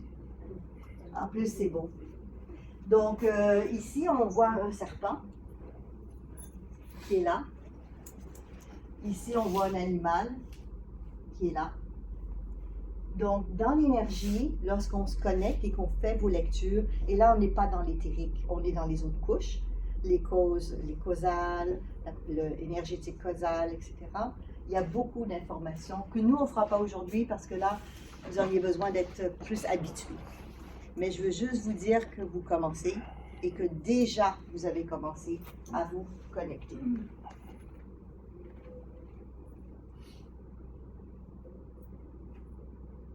Maintenant, je vais vous inviter à faire un autre exercice, mais je vais faire une petite explication avant. sachant que je dis des choses très intéressantes, mais le temps file. Mais je veux vous faire expérimenter, c'est ça l'idée.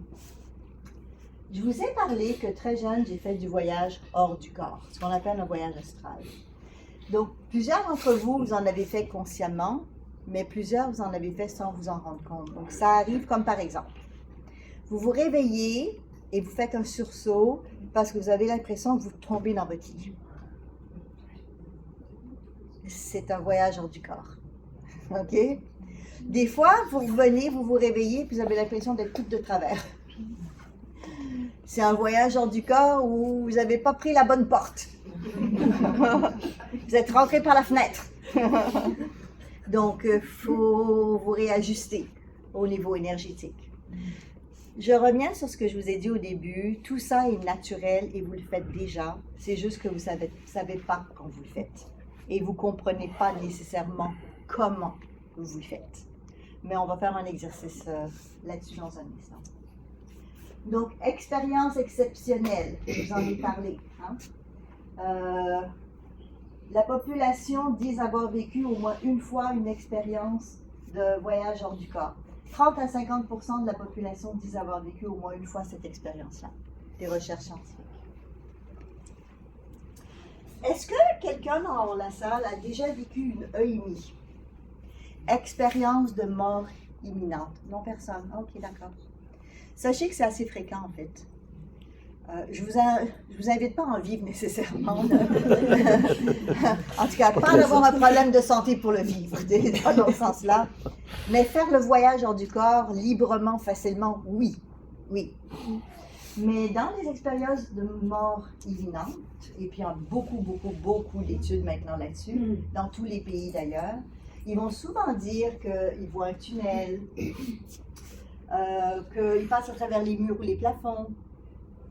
Ils vont dire qu'ils rencontrent des entités, comme par exemple des oncles qu'ils n'ont pas vus. Même une fois, quelqu'un a dit, j'ai vu, je sais pas, mon beau-frère, il ne savait même pas qu'il est encore mort. Mais il l'a su parce qu'il l'a vu de l'autre côté. Il venait de décéder. Ou ils vont rencontrer des guides spirituels, comme je vous ai parlé tout à l'heure. Et très souvent, ils vont dire qu'ils ont une immense connexion d'amour inconditionnel. C'est tellement beau, c'est tellement grand, c'est tellement fort ce qu'ils ont vécu. Parce qu'ils sont où? Ben, dans le champ d'énergie. Donc, ils ont quitté leur corps physique et ils explorent d'autres environnements.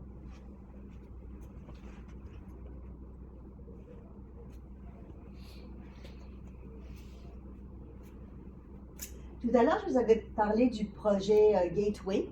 Je vous avais fait une citation du projet Gateway. Mais ce que vous ne saviez pas, c'est que le projet Gateway, c'était un projet de la CIA. Ah, ouais, hein? Les petits coquins. Sachez que beaucoup, pas juste la CIA, les Russes et autres, ont mis beaucoup d'énergie dans le temps de la guerre froide, mais pas uniquement, pour faire des recherches scientifiques sur la télépathie, comment savoir à distance, on appelait ça le remote viewing, si quelqu'un est prisonnier, où est-ce qu'il serait, par exemple, pour aller le délivrer.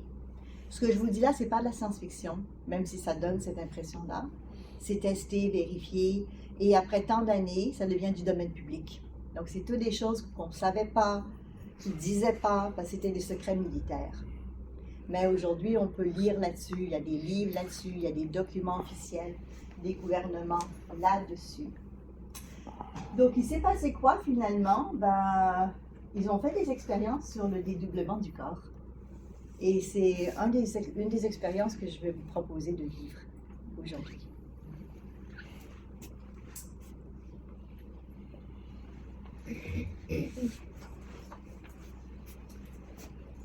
En 1840, donc là je retourne un peu en arrière, un somnambule magnétique était une personne que les passes de magnétiseurs avaient plongé dans un état de conscience spécial. Donc en fait, c'était de l'hypnose qu'il avait fait, mais avec des passes magnétiques.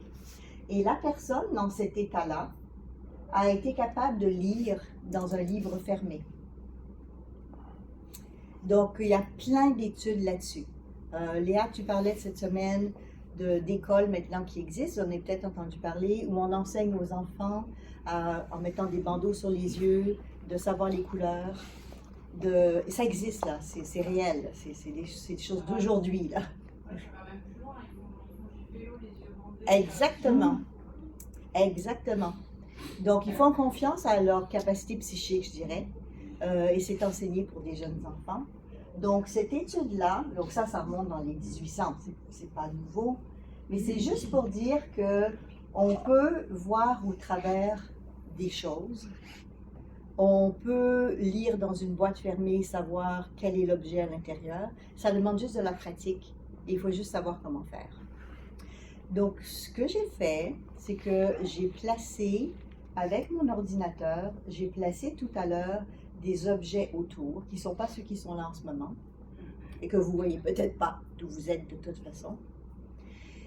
Et je vais vous faire une expérience où je vais vous demander de revoir la scène d'il y a quelques minutes quand j'ai pris la photo, parce que je l'ai prise quand je suis arrivée ici. Donc, ce n'est pas une image d'avant. Et je vais vous demander de vous connecter avec les objets qui étaient présents. On va faire du remote viewing, on va dans Voyage hors du corps, on va aller chercher l'information et ensuite vous me dites ce que vous avez perçu. Yes! Vous êtes prêts? Ok, on y va. Donc, je vous invite à vous installer confortablement.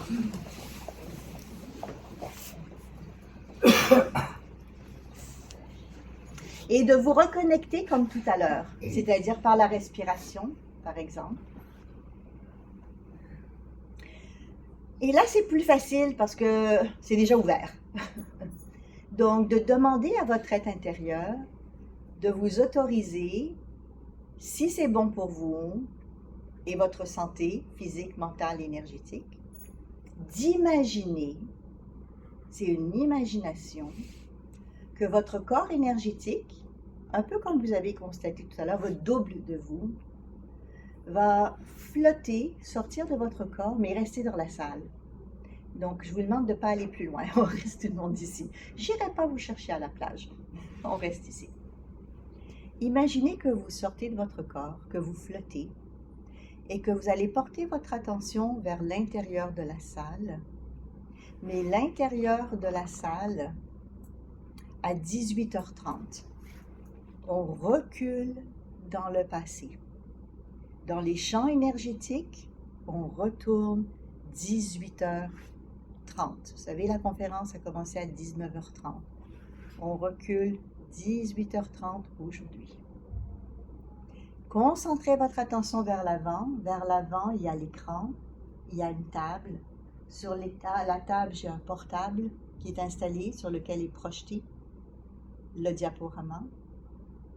Et à 18h30, il y avait quelques objets qui étaient placés en avant de l'ordinateur.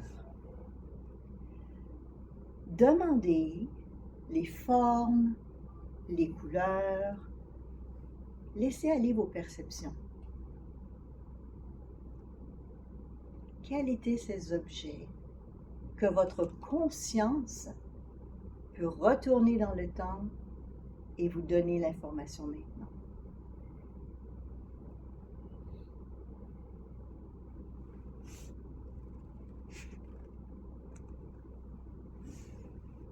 Parfait.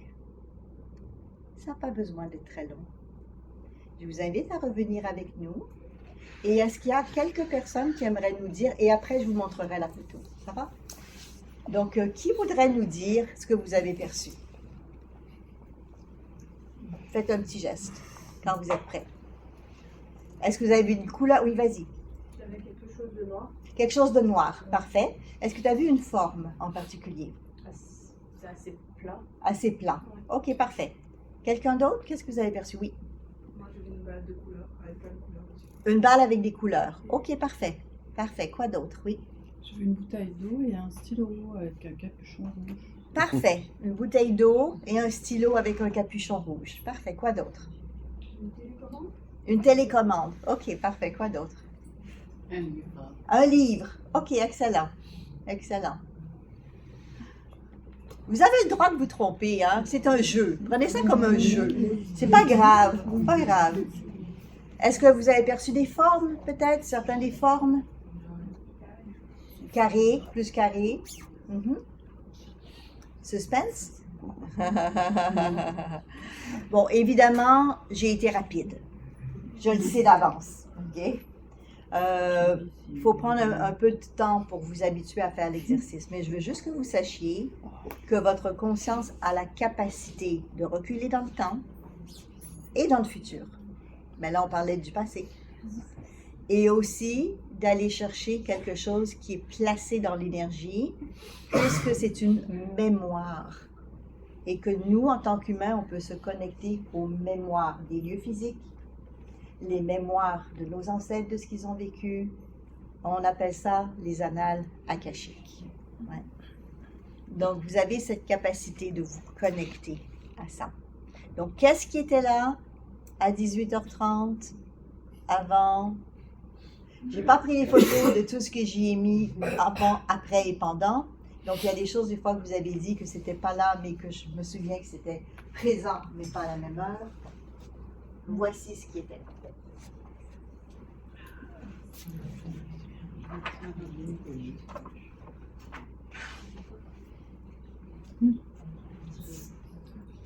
Un crayon?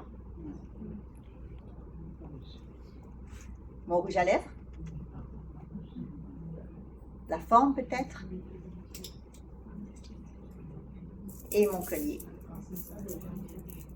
Noir, des perles de Tahiti. Plein de couleurs. Dedans. Ouais.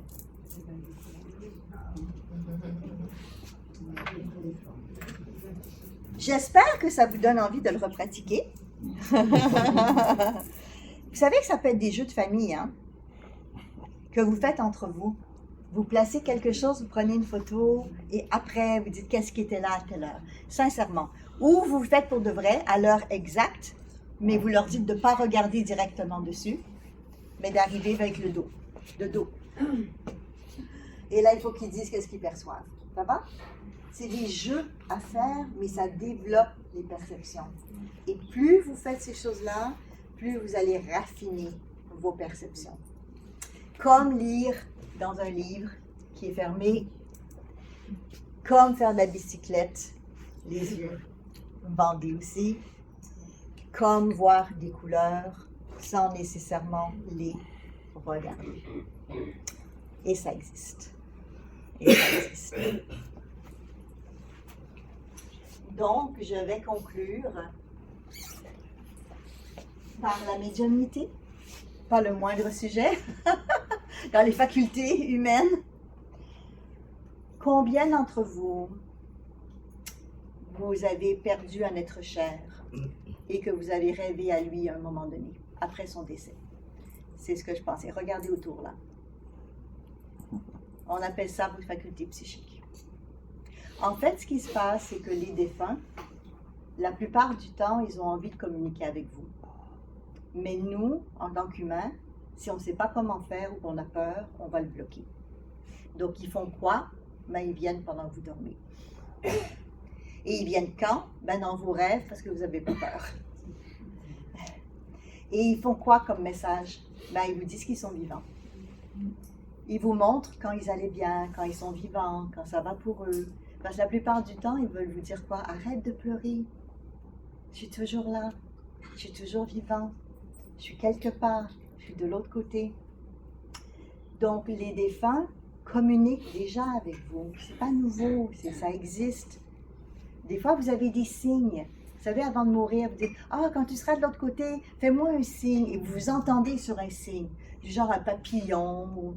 Et là, il y en a un qui arrive tout de suite et vous pensez à cette personne-là. Donc, vous êtes entendu d'avance. C'est des messages qui arrivent. C'est fréquent. Maintenant, on peut développer sa capacité à être médium. Vous savez, c'est la formation que je vais donner ici dans les prochains jours. Donc, les défunts vous parlent de toute façon. Donc, s'ils vous parlent, c'est que vous êtes capable d'être médium. Parce qu'un médium, ça veut dire être à la demi entre médium, entre les vivants et l'au-delà. Donc, par définition, un médium, c'est quelqu'un qui a la capacité de se connecter avec les défunts et donner l'information aux vivants qui sont sur Terre. Donc, la médiumnité, la capacité médiumnique soit à travers les rêves, comme certains d'entre vous, ou une communication directe. Et ça aussi, c'est dans le potentiel et la compétence de l'être humain. L'être humain peut faire ça. Après, il y a plusieurs formes de médiumnité. Je ne veux pas vous embêter avec tous les termes techniques, mais c'est juste pour que vous compreniez que la manifestation spontanée, c'est quand vous avez rêvé à votre défunt. Mais quand on est médium, c'est ce qu'on appelle une manifestation induite. C'est on fait une demande. On dit, je veux parler avec un tel. Après, des fois, ils ne viennent pas, mais c'est rare. Parce que la plupart du temps, ils ont envie de communiquer avec la personne qui demande. Mais ça peut arriver qu'ils sont occupés. Parce que je ne sais pas si vous savez ça. Aujourd'hui, je pense que je suis en train de contrer plusieurs croyances, là.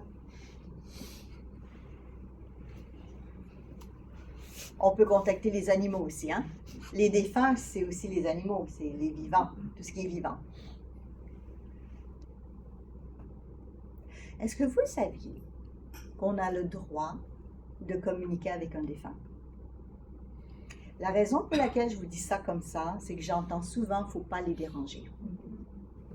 Ah ah, vous avez entendu ça aussi. Donc, laissez-moi vous expliquer. Si c'est eux qui viennent vers vous, est-ce qu'ils vous ont dérangé? Peut-être, mais la majorité du temps, vous êtes content de rêver à eux. Est-ce que vous connaissez quelqu'un dans votre famille que si vous les appelez, ils vont bougonner? Ah, pas content. Oui, ben oui. Il y en a qu'on dérange toujours. Et donc, ils sont pareils de l'autre côté. Comprenez ce que je veux dire? Quelqu'un qui décède, il n'est pas transformé en 5 minutes dans un grand sage. Et c'est pas parce qu'il est mort que tout d'un coup, il devient exceptionnel. Et en fait, c'est la même personne, mais qui change de plan de conscience. Donc, plus ça fait longtemps que la personne est décédée, plus elle a la possibilité d'évoluer. Mais plus on la contacte proche du décès, plus elle va ressembler dans la mentalité, la façon de faire à la personne qui vient de décéder. Donc, si de son vivant, cette personne-là serait contente d'être là pour vous, il n'y a aucun problème à leur demander de communiquer avec eux. Ça va? Mais si de leur vivant, ils seraient embêtés, vous êtes mieux de peut-être pas leur demander. OK? Donc, c'est pas vrai qu'il ne faut pas les déranger, parce que de l'autre côté, c'est vrai qu'ils sont occupés, mais vos meilleurs amis, vous les appelez en urgence, ils sont occupés, ils vont faire quoi? Ils vont vous rappeler. Ils vont venir vous voir, ils vont vous aider. Peut-être pas tout de suite, mais ils vont venir. Donc, il n'y a pas de problème à les déranger. C'est pas parce qu'ils sont dans un autre plan. C'est comme quelqu'un qui vit, vous êtes habitué ici sur l'île, quelqu'un qui vit ailleurs sur la Terre. Vous faites quoi? Ben, aujourd'hui, on peut faire des visioconférences. Des Zooms, des Skype, des Messenger, des machins, des WhatsApp. C'est tellement facile. Ben, c'est la même chose en médiumnité. Mais sauf qu'on n'a pas de machine. Parce qu'on n'a pas besoin de machine pour le faire. Mais comme la majorité d'entre nous sur Terre, on ne sait plus comment faire, ben on a donné notre pouvoir à des machines. Et il y a des gens qui nous demandent de l'argent pour pouvoir le faire. Vous comprenez ce que je veux dire? Donc, retrouvez vos pouvoirs. Reprenez cette force qui est à l'intérieur de vous. Je ne peux que vous inviter à développer ces facultés, comme d'autres médiums ont déjà fait, que vous connaissez peut-être. Elle, je ne suis pas sûre que vous la connaissez. Rosemary Brown. C'est une jeune femme que quand elle était enfant, elle s'est fait connecter par son guide spirituel. Et son guide lui a dit, joue de la musique. Donc elle a demandé à ses parents un piano. Elle avait 7-8 ans. Et elle a commencé à jouer en étant inspirée. Ça veut dire quoi? C'est-à-dire qu'elle canalisait des grands maîtres décédés. Elle jouait du Chopin parce qu'elle était en contact avec Chopin. Elle jouait du Mozart parce qu'elle canalisait Mozart. Pendant des années, elle trouvait que ça n'avait pas trop d'allure son truc, elle a arrêté de jouer. Et c'est revenu plus tard dans sa vie, elle a recommencé. Donc, c'est une médium particulière parce que c'est pas juste canaliser un défunt. Dans son cas, c'est canaliser un artiste. Et elle a canalisé aussi John Lennon, voilà, juste pour que vous le sachiez. Après, vous ne connaissez probablement pas non plus cette médium-là, qui est Emma Kahn, qui elle est suisse. Et elle canalisait des soins, elle se connectait avec des médecins du ciel et elle faisait des pièces, des œuvres, des tableaux avec toute l'énergie sacrée qui était à l'intérieur. Donc, tous ces tableaux, et puis en Suisse, il y a même un musée avec son œuvre, et elle faisait aussi des très grands tableaux qui représentaient les fréquences et les vibrations soignantes. Donc, elle canalisait les énergies des soins et elle les mettait sur des dessins, sur des tableaux que les gens accrochaient sur leur mur pour faire leurs soins. C'était une guérisseuse aussi. Médium, guérisseuse. Donc, c'est pas toujours ce qu'on pense être médium. Mais c'est canaliser les énergies subtiles. Canaliser les énergies subtiles. Peut-être que vous avez entendu parler du plus grand médium sur la planète, Edgar Cayce, qui est un Américain, Chico Xavier, Brésil. Il est décédé aujourd'hui. Chico, il a écrit, vous le voyez, plus de 400 livres. Moi, je ne connais pas beaucoup d'écrivains qui ont écrit 400 livres. Et les 400 livres, c'était des livres qu'il a canalisés. Ça veut dire qu'il était connecté avec quelqu'un, une entité, et il a écrit le livre. Et beaucoup de ces livres, il ne comprenait même pas ce qu'il était en train d'écrire. Mais d'autres personnes les ont lus, qui connaissaient le sujet, et elles comprenaient ce qui était dans le livre. Donc la médiumnité, c'est un autre talent. Pas que dans le domaine artistique, mais on appelle ça l'inspiration. Combien de fois vous êtes inspiré? Ben, si vous êtes inspiré, c'est peut-être que vous êtes connecté. Avec un guide, une entité, voilà. Et c'était le cas de Chico. Et mes deux petits derniers, je termine là-dessus. Vous avez peut-être entendu parler d'Ellen Schuckman, qui, elle, c'était une psychologue, enseignait à l'université aux États-Unis. Et un jour, elle était dans sa salle de prof et elle sent qu'elle est connectée, qu'il y a une énergie qui est là avec elle. Et elle entend l'énergie lui dire, en anglais bien sûr, « You're gonna write a book ». Tu vas donner des cours, tu vas écrire un livre sur « A Course in Miracle », un cours en miracle. Et c'est comme ça qu'elle a écrit les livres qui sont des best-sellers connus sur la planète. Si vous ne le connaissez pas, je vous invite vraiment à le lire. Canalisation de comment devenir une meilleure personne, comment devenir un meilleur être humain, comment développer votre spiritualité. Course in Miracle. Et dans la même lignée, peut-être que lui, vous le connaissez plus. Ouais. Ah ben oui, conversation avec Dieu. Ouais. Ben Neil Walsh, c'est pareil, hein. C'est de la canalisation. C'est la même chose, c'est la canalisation.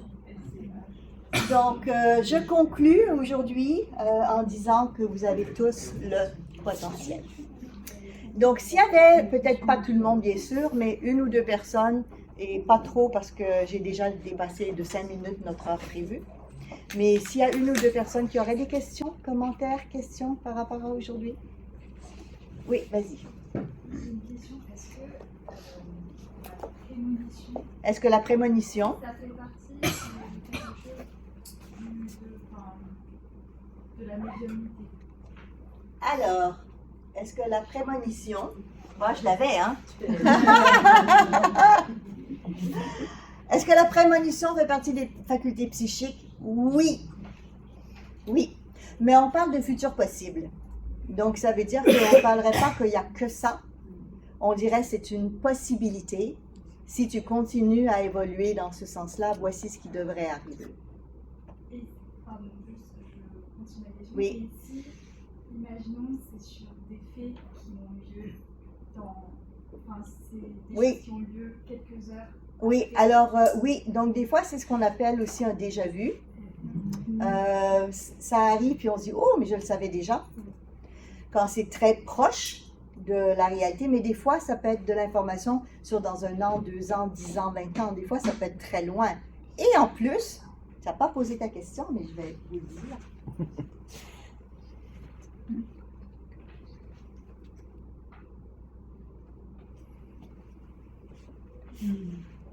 On peut aussi aller voir le futur de nos descendants. Qu'est-ce que nos enfants vont vivre plus tard? Parce que l'information est aussi disponible. Ouais. Donc, ça peut être futur très proche, mais ça peut être futur très loin. Et ça, j'enseigne ça aussi dans l'hypnose transtemporelle, qui est une autre formation. On peut faire ça, oui. Ça fait partie des capacités de l'être humain. On a ces capacités-là. Merci pour ta question. Est-ce qu'il y aurait quelqu'un d'autre pour conclure? Oui, vas-y. Où est-ce que tu places Dieu dans tout ça? Ah! Alors ça, il n'y a pas de secret là-dessus. Chacun le place là où c'est juste pour lui. Et par Oui. rapport aux défunts, Oui. est-ce Un qu'il y a- défunt, c'est pas Dieu, hein? On Non, non, s'entend, mais en hein? fait, je vais rester quand même dans Oui. ce, on va dire, ce registre. Par rapport aux défunts, est-ce que la connexion avec des êtres qui sont arrivés sur un niveau, on va dire, entre guillemets, peut-être de purgatoire, Oui, est possible? oui, le purgatoire existe. Maintenant, ça porte plusieurs noms, hein? On va dire que c'est une étape où on peut réparer les erreurs qu'on a déjà faites. Donc moi, tu vois, je vais l'appeler peut-être différemment.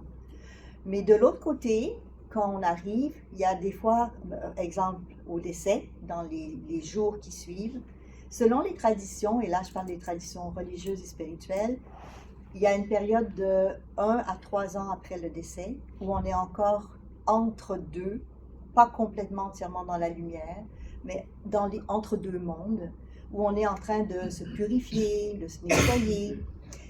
Pas uniquement qu'on a fait des choses qu'on regrette, mais on est mort de maladie, ben, il faut prendre le temps de récupérer, ça a été dur les dernières années, il faut pardonner peut-être, tu vois. Donc c'est cette notion, en fait, de réparation et d'aller chercher ce qu'on a besoin pour ensuite aller plus loin dans la lumière ou dans le passage. Donc Ouais. tu peux te connecter même des gens qui se sont suicidés? Oui, carrément. D'accord. Oui, carrément. Maintenant, dans mon expérience, les gens qui se sont suicidés ne sont pas en enfer.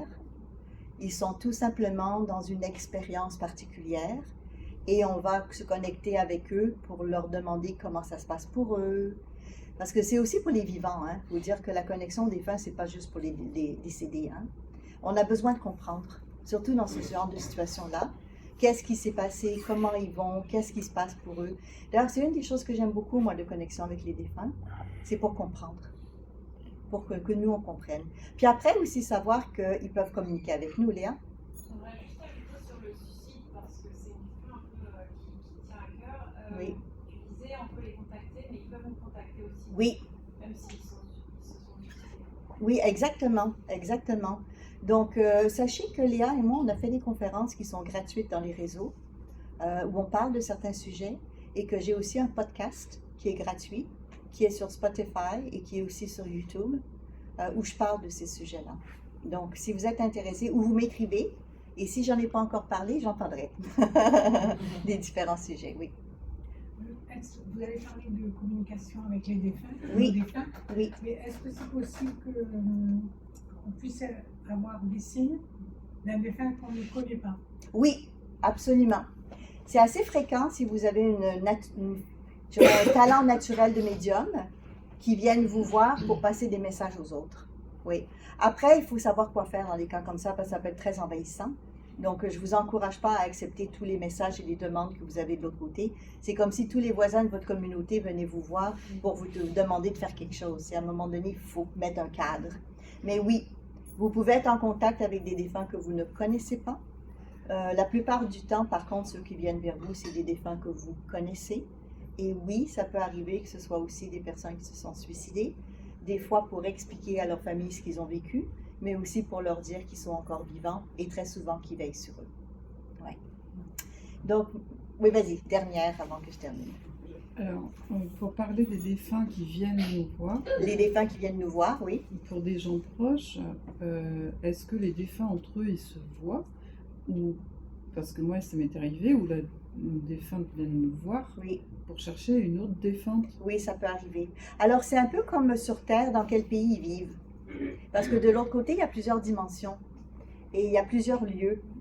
Donc, si vous savez que, je ne sais pas, un membre de votre famille est en Italie, ben, peut-être que l'autre membre de votre famille qui lui est en Égypte ne le sait pas encore. Donc, des fois, ça peut passer à travers vous pour faire les contacts. Oui, absolument. Absolument. Et il y a différents lieux de l'autre côté. La plupart du temps, je dois dire qu'ils se retrouvent. Surtout s'ils ont vécu ensemble. La plupart du temps, ils vont être en connexion les uns avec les autres. Mais ça peut arriver qu'ils vont vous demander. Alors là-dessus... Oh, il y a encore d'autres questions. OK, parfait, j'y vais. Allez-y. Qu'est-ce qui peut détériorer une aura et en même temps, qu'est-ce qui peut l'améliorer dans le temps? Veux-tu répéter ta question? Qu'est-ce qui peut détériorer Une aura et qu'est-ce qui peut aussi améliorer.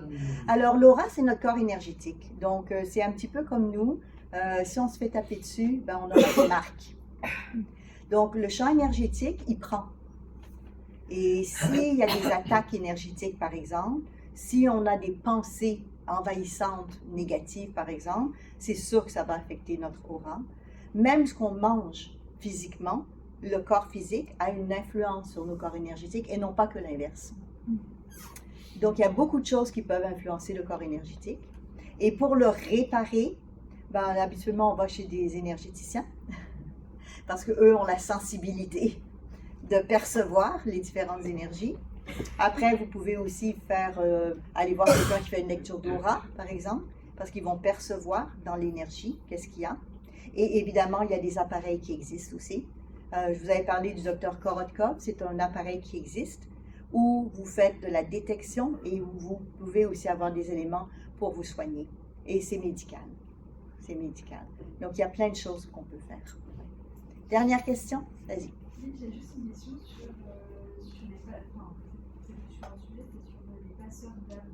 Oui, oui, ben, je donne une formation sur le passage d'âme. Donc, je peux répondre à ta question. Oui, qu'est-ce que tu aimerais savoir? Non, mais c'était savoir en fait comment on pouvait contrôler ça en fait. Je ne sais pas comment expliquer, mais pas se laisser envahir et dire à des moments 2 minutes, je vais boire un café, je reviens. S'ils sont venus te voir, et puis je pense à quelqu'un ici qui a dit à peu près quelque chose de similaire, c'est que tu as une faculté naturelle de le faire. Après, il faut placer notre cadre. Je reviens là-dessus. Donc, il faut être ferme sur ce qui vous va ou pas. Comme par exemple, ça a l'air bien banal ce que je vous dis, mais que les entités ou les âmes respectent vos horaires. Ça ne vous viendrait pas à l'esprit qu'un de vos amis vienne vous voir quand vous êtes très occupé. Vous allez fixer des rendez-vous. De l'autre côté, on peut fixer des rendez-vous aussi. Comme par exemple, de telle heure à telle heure, dans mon bureau, tu pourras venir.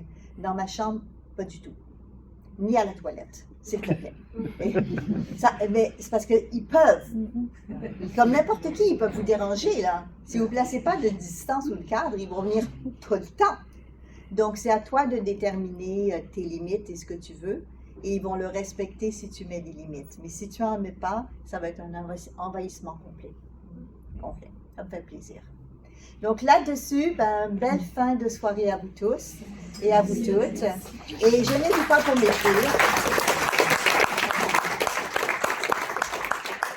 Donc, si vous voulez m'écrire, vous écrivez sur info pour information @lapnl pour programmation neurolinguistique.ca pour Canada. Ou vous demandez à Léa, mais je ne voudrais pas l'envahir là non plus. On parlait oui, c'est info@lapnl.ca. Vous pouvez me voir en privé après. Bye bye tout le monde. Merci d'avoir été là. Merci beaucoup.